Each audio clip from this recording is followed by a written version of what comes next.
Сайн байцгаана уу хүүхдүүд ээ. Зөв бичгийн дүрмийн 2 дахь цуврал хичээлээ та бүхэндээ хүргье. Өнөөдөр та бүхэндээ зөөлний тэмдэг ба И-ийн дүрм, Б үсгийг ялган бичих дүрм, Ж ишийн дараах ишгийг зөв бичих дүрмийг танилцуулна. Зөөлний тэмдэг ба И-ийн дүрм. М, Н, Г, Л, Б, В гийгүүлэгчийг бид нар эгшигт гийгүүлэгч буюу Монгол баавар гэж нэрлэдэг.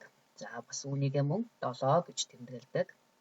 За Ц, Ж, З, С, Д, Т, Иш, Ч, Х гийгүүлэгчийг заримдаг гийгүүлэгч гэж нэрлэдэг бөгөөд бас үүнийгээ тогтооход амраар цоожоо, засаа, тушаач гэж хэлдэг. За бас мөн юс гэж тэмдэглэдэг. За зөөлний тэмдгийн араас эгшиг бичиж байгаа тохиолдолд урт эгшиг ихэлсэн залгуур бичиж байгаа тохиолдолд зөөлний тэмдэг маань И болдог. Жишээ харъя: бариул, харьяат, солиод. Заримдаг гийгүүлэгчийн араас зөөлний тэмдэгтэй үгэнд заримдаг гийгүүлэгч залгахад зөөлний тэмдэг нь И болдог. Захидал, зогсон, зохиж. Заримдаг гийгүүлэгчийн араас зөөлний тэмдэг байгаа тохиолдолд араас нь эгшиг долоогоор ихэлсэн залгуур залгахад мөн адил зөөлний тэмдэг нь И болдог. Захилаа, зохин, дохив. Эгшиг долоогийн араас зөөлний тэмдэг байгаа үгэнд араас нь эгшиг долоо гийгүүлэгчээр ихэлсэн залгуур залгахад мөн адил И болно. Барилаа, харин, танив.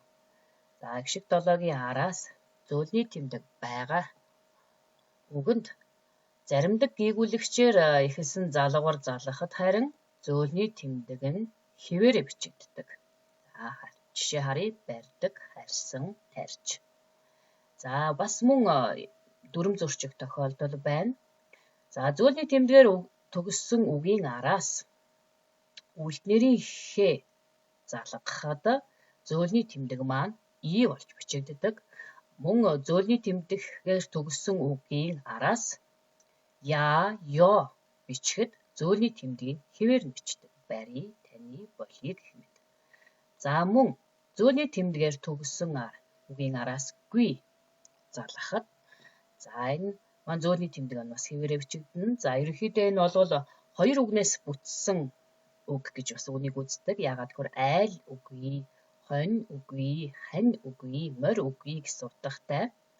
За мөн оноос нь нэрийн зөөлний тэмдэг бас хэвээрээ бичигддэг.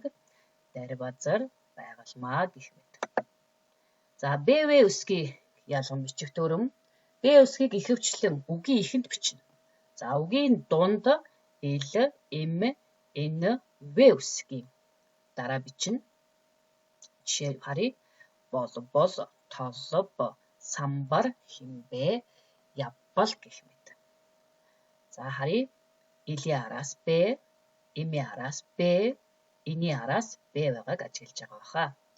За В үсгийг ихэвчлэн үгийн дунд адагт бичнэ.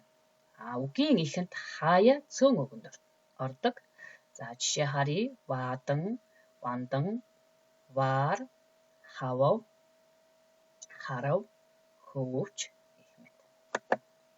За Ж ишийн дараах ишгийг зөв бичих дүрм. Эр үгийн эхний Ж иш 3-ын дараа богино И ишиг бичихгүй А, О, О 3-ын нэгийг бичдэг. За жишээ харъя: шар, чагтар, жаргалан, шороо, чон, чухал, шугам гэх мэт.